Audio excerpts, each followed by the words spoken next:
รัสเซียมอบปลากระป๋อง 600,000 กว่ากระป๋องเป็นอาหารเที่ยงแก่นักเรียน 13 เมืองของแขวงภาคเหนือวันที่ 22 เมษายน 2025 ท่านวลาดิเมียร์ กาลินอิน เอกอัครราชทูตแห่งสหพันธ์รัสเซียประจำลาวต่างหน้ารัฐบาลสหพันธ์รัสเซียมามอบปลากระป๋องผ่านองค์การอาหารโลกสหประชาชาติให้แก่กระทรวงศึกษาธิการและกีฬาเพื่อนำใส่เข้าในการปรุงแต่งอาหารเที่ยงให้แก่นักเรียนชั้นประถมและเตรียมประถมใน 13 เมืองเป้าหมายอยู่ภาคเหนือของสปป.ลาวที่ยังมีความท้าทายทางด้านเสบียงอาหารมีทั้งหมด149ตนหรือประมาณ 600,000 กว่ากระป๋องและน้ำมันพืช47ตน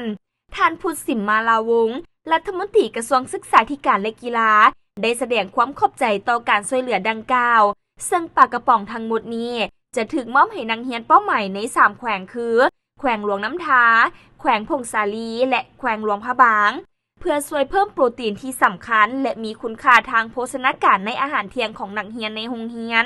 พร้อมนี้ก็แสดงความขอบใจมายังสหพันธ์รัสเซียที่ได้ให้การสนับสนุนสปป.ลาวในการบรรลุเป้าหมายและรับประกันสุขภาพของเด็กนักเรียนอันเป็นพื้นฐานสู่ความสำเร็จของการเรียนรู้